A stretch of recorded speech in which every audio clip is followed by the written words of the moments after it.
শিশু কিশোরদের মনোমুগ্ধকর এই পরিবেশনা সিলেট জেলা স্টেডিয়ামে নতুন কুড়ি স্পোর্টসের উদ্বোধনী আয়োজনে 12 থেকে 14 বছর বয়সী শিশু কিশোরদের সুপ্ত ক্রীড়া প্রতিভা অন্বেষণ, বাছাই এবং রাষ্ট্রীয়ভাবে তাদের বিকাশের সুযোগ তৈরি করতেই এই কর্মসূচির আয়োজন।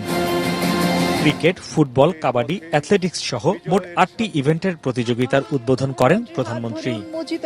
তিনি বলেন, নতুন করে স্পোর্টস ভবিষ্যৎ প্রজন্মের দক্ষ খেলোয়াড় তৈরিতে একটি শক্তিশালী প্ল্যাটফর্ম হিসেবে কাজ করবে। আগামীর বাংলাদেশ সম্পূর্ণভাবে নির্ভর করছে তোমাদের উপরে।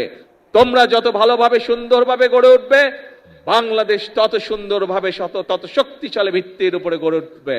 কাজেই ছোট বন্ধুরা, আমাদের সময় প্রায় শেষ।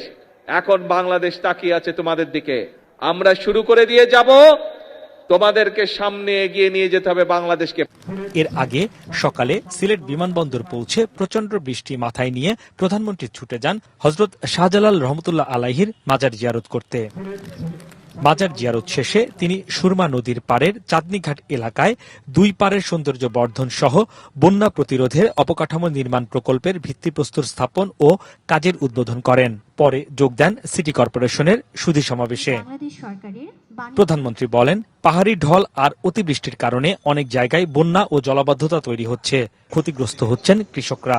পানিটাকে যাতে আমরা ব্যবহার করতে পারি, জলাবদ্ধতাও যাতে না হয়, মানুষেরও কষ্ট না হয়, সেটি কৃষির সুবিধার জন্যই হোক, পানিটিকে মানুষের ব্যবহারের সুবিধার জন্যই হোক, আমরা খালগুলো খনন করতে চাচ্ছি দেশে। প্রধানমন্ত্রী বলেন, ঢাকার সাথে সিলেটের যোগাযোগে সড়কপথের পাশাপাশি রেল যোগাযোগের উপর জোর দিচ্ছে সরকার। তিনি জানান, সারা দেশে 1 লাখ স্বাস্থ্যকর্মী নিয়োগের পরিকল্পনা রয়েছে তার সরকারের। আমি আশা করছি ইনশাল্লাহ দ্রুততম সময়ে আমরা এই কাজটি শুরু করতে পারবো, রাস্তার কাজ আমরা শুরু করতে পারবো।